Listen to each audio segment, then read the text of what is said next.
So this unit covers covalent bonding. We're going to talk about covalent bonds and also how to name covalent compounds. In covalent bonds, two or more nonmetals share their valence electrons. Covalent bonds are formed between two nonmetals, and like I said, electrons are shared between the atoms. You can see this in the picture down at this bottom left-hand side. So you've got before up top, you have two atoms and they each have one electron. And then down at the bottom, when they bond covalently, you now have the two atoms and they're sharing their two valence electrons. Same thing over here. You've got a carbon and four hydrogens. If those were to covalently bond together, they would form a methane molecule. And you can see, if you look here in the middle, all the valence electrons on the hydrogens and the carbon are being shared.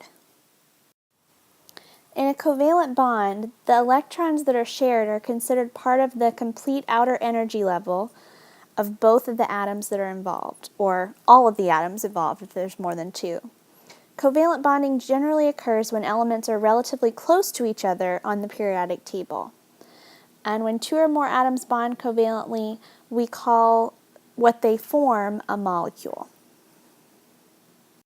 Looking at a couple different kinds of covalent bonds, a single bond, as you can see up here at the top, shares only one pair of valence electrons. So you can see that denoted by either the two dots, that's the Lewis dot structure way, or sometimes you may see it as just one little line between them. The double bond is going to share two pairs of electrons. So now the Lewis dot way, we'd have 4 electrons total, 2 pairs. And you might see that as the 2 lines connecting the atoms. A triple bond, I guess you can probably guess, is going to be not 2, but 3 pairs, and not 2, but 3 lines. Here's a few more examples of covalent compounds and what they look like when they're written out as molecules. Okay, now we're going to go back a little bit and revisit Lewis dot structures. We did these in the beginning of the year when we studied ionic compounds, and now we're going to do them again now that we're studying covalent compounds, but it does look a little bit different. So for your first example, you've got hydrogen with its 1 valence electron and chlorine with its 7 valence electrons. The arrows showing that those are going to form a compound together, and they're going to covalently bond to form hydrogen chloride. So what you can see is that little red electron that was from hydrogen is now being shared between hydrogen and chlorine, and that gives them together a total of 8 valence electrons, which is great. Okay, for our next Lewis dot example, we're going to do phosphorus tribromide. So first we've got our phosphorus, P, has 5 valence electrons, and then it tells us we have 3 bromines, and those all have 7 valence electrons. And I'm drawing my valence electrons kind of messy, but you can see how many there are. 7 on each bromine and 5 on phosphorus. So what that's going to do is it's going to come together to form a covalent compound. So what that's going to look like, so we've got our phosphorus now, and it has its 5 valence electrons. Remember, everybody wants 8. So what I'm going to do is I'm going to put a bromine on all 3 sides of it. And then when I go ahead and put the bromine electrons in there, I'm going to write it in a way where they still have 7, but now they're connecting with the phosphorus so that they have 8. So here I'll do this one also. 1, 2, 3, 4, 5, 6, 7. And then 1, 2, 3, 4, 5, 6, 7. So if you look closely, everyone's sharing and everyone now also has 8. Bromine's got 8, this bromine's got 8, that bromine's got 8, and phosphorus has 8 because they're all sharing those valence electrons. When we talk about properties of covalent molecules, they're solids, liquids, or gases at room temperature, can be any. They're non-conductive as solids. They may dissolve in water. They will dissolve in non-polar solvents like hexane or alcohol.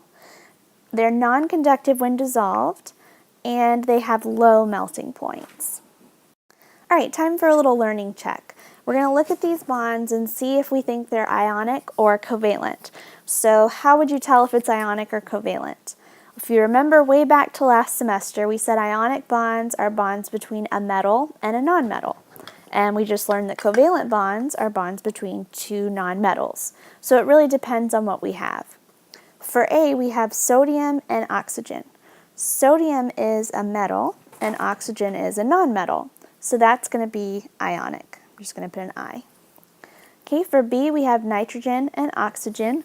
Those are both nonmetals, so that's going to be covalent. For C, we have phosphorus and chlorine, and those are both nonmetals as well, so going to be covalent again. D, we have calcium and sulfur. Calcium's a metal, sulfur's a nonmetal, so that's going to be ionic. And for the last one, chlorine and bromine, both of those are, again, nonmetals, so that's going to be covalent as well. When we look at covalent compounds, there's two other types of bonds we need to look at. They're polar and nonpolar. So polar bonds are when electrons are unequally shared between the atoms. The molecule has an area of positive charge and an area of negative charge. These molecules are not going to be symmetrical. Some examples of those are H2O. This is what H2O would look like as a model.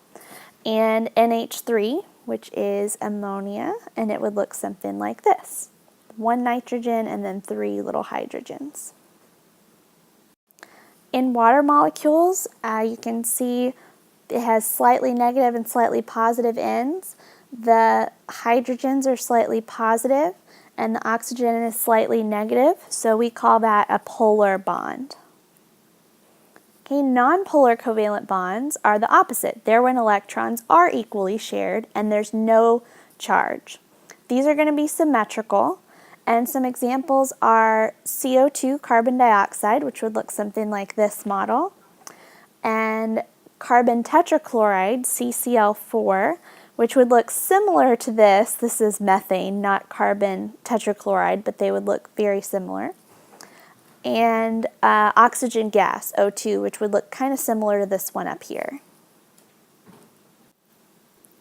Okay, time for another learning check. This time we've got three types of bonds to choose from: nonpolar, polar, or ionic. So when we look at A, we've got K potassium and N nitrogen. K is a metal, N is a nonmetal, so we know for sure that one's going to be an ionic bond. When we look at B, we've got nitrogen N and oxygen O. So we know it's got to be covalent because those are both nonmetals, but we don't know if it's polar or nonpolar. So the way you figure that out is you look and see if the two elements are going to have the same amount of pull on the electrons, and N and O are not going to. So if they're not going to have the same pull on the electrons, they're going to end up being polar. If we look at C, we've got chlorine and chlorine, Cl, Cl. Obviously, these are both nonmetals, but this time they're the same nonmetal, meaning they're going to have the same exact pull on those electrons that they share. So this is going to be nonpolar. This chart is just showing you the differences between those three types of bonds we just looked at. So we've got ionic over here, a metal plus a nonmetal. We have polar covalent, which is two different nonmetals. And then we have nonpolar covalent, which is going to be two identical nonmetals. The last thing we're going to talk about in this lecture is naming covalent compounds. So we're naming binary compounds, and that means that they have two elements in them. So they're going to have two nonmetals because they're covalent. And basically the steps that you do is you name each element, you change the ending of the second element to IDE, IDE, and then you add a prefix to show if there's one or more atom. So for an example, if you had carbon dioxide, that means it's carbon with two oxygens. Here's a list of the prefixes that you use for covalent naming. So mono is 1, di is 2, tri is 3, tetra is 4, penta is 5, hexa is 6, hepta is 7, and octa is 8. And like we said before, these are used to indicate multiple atoms, and usually we don't use mono if there's only one, but for some things we do. So an exception to that would be carbon monoxide. That's just one carbon, one oxygen. Okay, looking at a few of those naming problems, we'll go ahead and use our prefixes. So for this first one, CO, that would be carbon monoxide. We talked about that being an exception. For CO2, that would be carbon dioxide. For PCl3, that would be phosphorus tri, because tri means 3, chloride. And for CCl4, that would be carbon tetrachloride, because there's 4. And for N2O, that would be dinitrogen, 2 nitrogens, and probably just oxide. Could say monoxide, but usually we wouldn't do that because we usually leave the mon off. 2 more covalent compounds to name. We've got P2O5, so that would be called diphosphorus pentoxide. And then the second one, Cl2O7, so that would be called dichlorine heptaoxide. And that completes this video lecture on covalent bonding and naming.